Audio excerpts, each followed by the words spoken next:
Por que razão a gente fica depressivo? Por que que a depressão acontece? Eu me chamo Gustavo, sou formado em psicologia e este aqui é o meu canal Comportamento e Pensamento.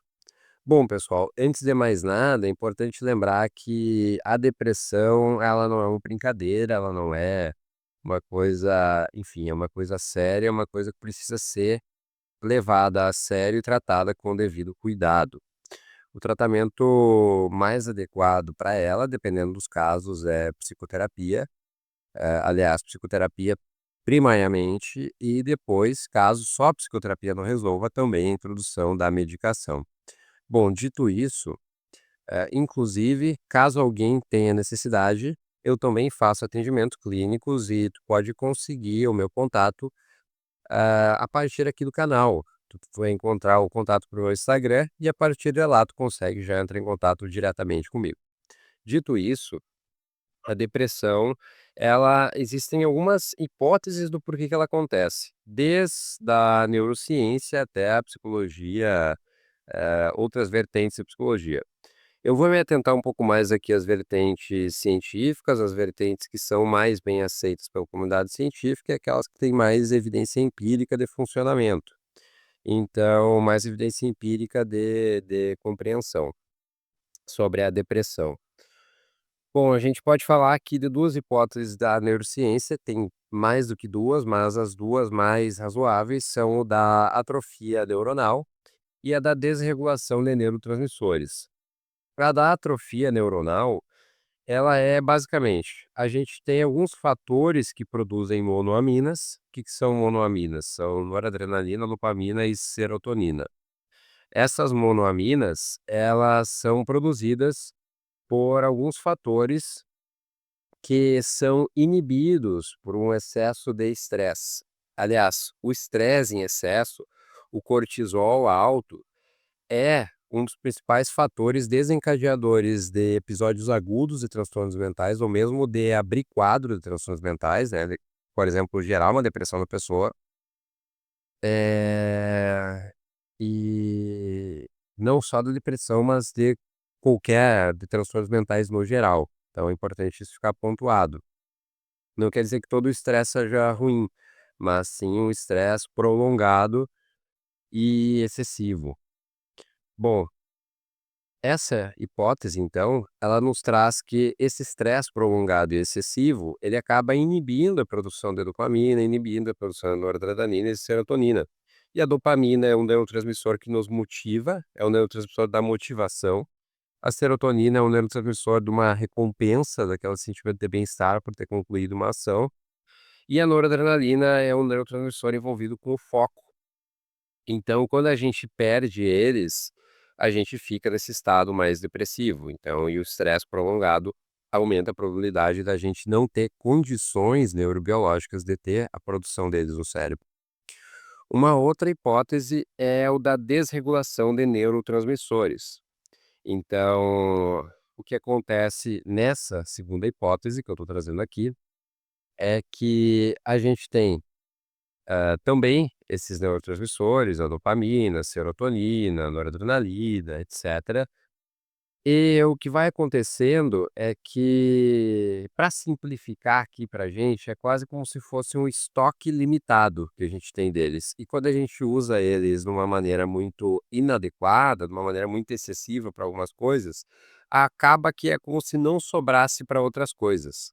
Então, quando eu uso, por exemplo, quando eu me envolvo em comportamentos hiperdopaminérgicos, comportamentos que me deixam muito motivado a realizá-los, executá-los, como, por exemplo, assistir pornografia, jogar videogame, eh, e beber álcool, usar drogas ou outras coisas nesse sentido, principalmente em excesso, acaba que é como se sobrasse menos dopamina para outras atividades. Não é tão simples assim a nível do biológico, mas para a gente simplificar aqui é quase como se fosse isso.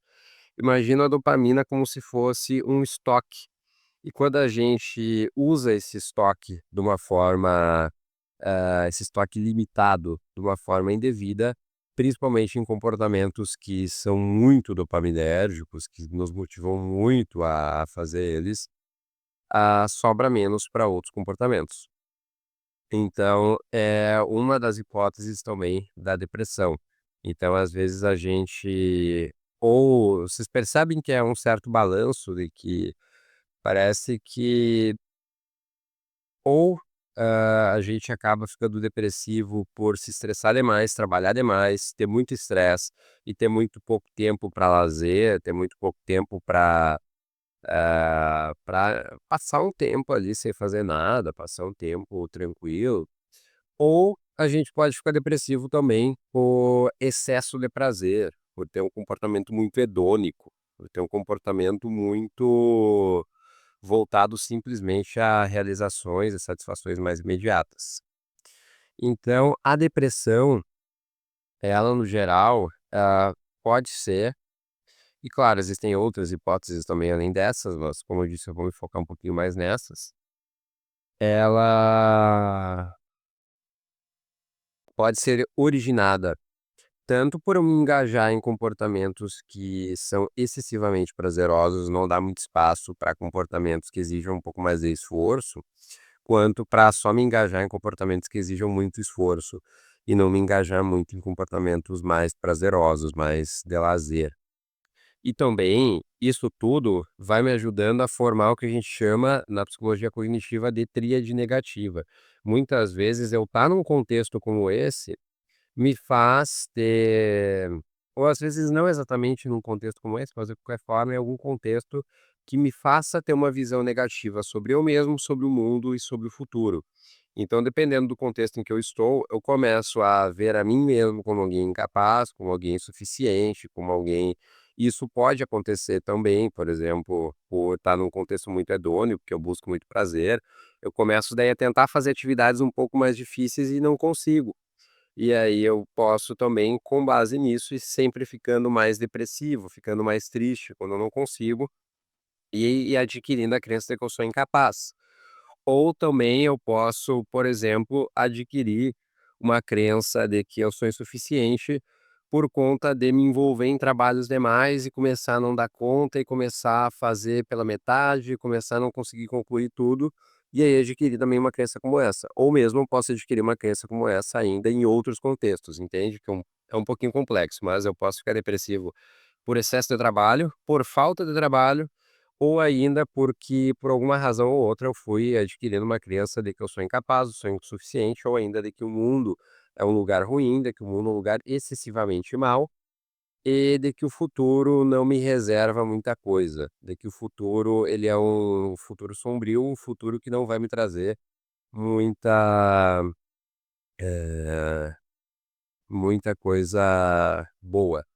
Então, eu posso ficar depressivo por atrofia neuronal, desregulação de neurotransmissores, e que vão me ajudando a formar uma crença negativa com relação a mim, o mundo e o futuro, ou também eu posso ficar depressivo por formar essa crença negativa com relação a mim, os outros e o futuro, não necessariamente estando envolvido em algum desses outros contextos. Essas são algumas das principais, ou estando também envolvido em algum desses contextos, da atrofia ou da desregulação, ou seja, da do excesso de estresse ou do excesso de prazer. E essas são algumas das principais hipóteses do porquê que eu posso ficar depressivo. Espero que esse vídeo tenha sido de utilidade e, novamente, é bom que tu esteja buscando entender um pouco mais sobre isso, mas se tu tiver depressão, eu recomendo fortemente que tu busque uma psicoterapia.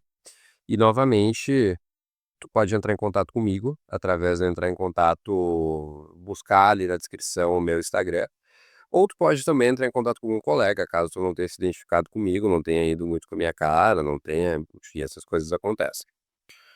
Deixa aqui teu comentário sobre o que que tu achou do conteúdo, se tu ficou com alguma dúvida, o que que tu gostaria de perguntar, e deixa o vídeo um curtir aqui no vídeo, caso tenha te ajudado de alguma forma. Agradeço pela sua audiência e até mais.